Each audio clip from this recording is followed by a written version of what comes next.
সকাল 11:30টা নাগাদ শিলিগুড়ি সুভাষপল্লী নেতাজি মোড়ে 1 নম্বর বিহীন টোটোকে আটকান খোকন রায় নামে এক কর্মরত ট্রাফিক পুলিশ।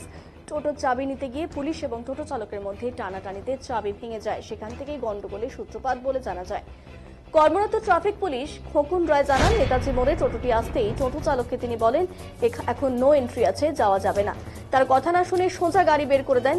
তখনই টোটো চালক গালাগাল করতে থাকে, একবার ধাক্কাও মারেন। এরপর টোটোর 2 মহিলা যাত্রী তার গায়ে হাত দেন এবং উত্তপ্ত করতে থাকেন।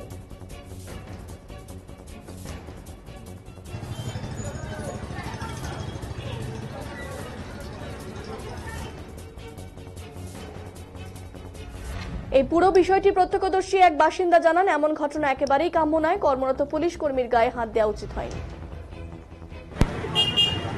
দাদা, কি সমস্যা হচ্ছে আপনাদের? দাদা কি বলবো, এখন হসপিটাল তো আমাদের এই এরিয়াতেই, হ্যাঁ, এখানেই আমরা গাড়ি রাখতে না পারলে আমরা তো হসপিটাল ইমার্জেন্সি সার্ভিসটা দিতে পারছি না। কারণ কন্টিনিউ এখান থেকে যেখানেই বলুন, হসপিটালটা হচ্ছে শিলিগুড়ির পুরো সেন্টার। এখান থেকে গাড়িটা যখন আমাদের বের হয় তখন যে কোনো এরিয়াতে আমরা 5-10 মিনিটে ঢুকে যেতে পারি। এবার গাড়িটা যদি আমার বাড়িতে রাখি, ওকে এরিয়া থেকে আমাদের পুরো শিলিগুড়িটা কাভার দেওয়া হচ্ছে না। ওটার জন্যই আমরা বলতেছি, আমাদের যেহেতু এখানটা ভিতরে পার্কিংটা এখন আপাতত বন্ধ আছে কিছুদিনের জন্য, এই বাইরে আমাদের পার্কিংটা যেন। তো এইখানে তো আগে রাস্তার পাশে গাড়ি থাকতো, তোমাদের অ্যাম্বুলেন্স থাকতো, এখন কি সমস্যা হচ্ছে? এখন এই যে রাখতে দিচ্ছে না অ্যাম্বুলেন্সগুলো এখন রাস্তার পাশে, কিন্তু রাস্তার পাশে দেখা যাচ্ছে টোটো তো স্ট্যান্ড হয়ে রয়েছে। হ্যাঁ, সেই বিষয়ে কি বলবো? টোটো এখন ওদের তো কন্টিনিউ গাড়ি আসতেছে যাচ্ছে, এদেরকে একজনকে বললে একজন সরে যাচ্ছে, আরেকজন চলে আসছে। ব্যাপারটা আমরা কন্ট্রোল করতে পারতেছি না, এটা পুলিশ প্রশাসন ওনারা যদি যতটুকু কন্ট্রোল করতে পারে। অফিসারকে ডিউটি করছিলেন পুলিশ অফিসার, সেই ক্ষেত্রে এক টোটো মধ্যে প্যাসেঞ্জার ছিল, তারা এসে ভদ্রলোককে ধাক্কাধাক্কি করে, পুলিশ অফিসারকে ধাক্কাধাক্কি করার পরে তো অফিসার নাকি তাকে বলে যে 11টা অবধি এখানে নোটি আছে, 11টার মধ্যে ভিতর দিকে আসবেন না, এটা রিকোয়েস্ট করা হলো। এবার টোটোওয়ালা নাকি ওই প্যাসেঞ্জারের তাগিদে প্রেশার দিয়ে ওনাকে ধাক্কা দেওয়া করার চেষ্টা করছে। তারপরে প্যাসেঞ্জার নেমে গিয়ে ভদ্রলোকের সঙ্গে খুব বাজে বিহেভ করেছে। দাদা, কি সমস্যা হচ্ছে তোমাদের? আমাদের সমস্যা হচ্ছে এখানে দীর্ঘদিন ধরে এখানে আমাদের একটা ডেলিভারি গাড়ি অ্যাম্বুলেন্সগুলো আমরা রাখতাম, যেহেতু জায়গাটা ফাঁকা ছিল রাখতাম, দীর্ঘদিন থেকে এখান থেকে পরিষেবা দিতাম। কিন্তু হোলির আগের দিন থেকে আমাদের বলা এখান থেকে গাড়ি সরাতে হবে। তো গাড়িগুলো সরানোর পরে আমরা সেই গাড়িগুলো কোথাও রাখতে পারছি না, কারণ ডেডবডি গাড়ি কারো বাড়ির সামনে রাখতে দেবে না, ডেডবডি গাড়ি মানে অ্যাম্বুলেন্স কারো বাড়ির সামনে রাখতে দেয় না।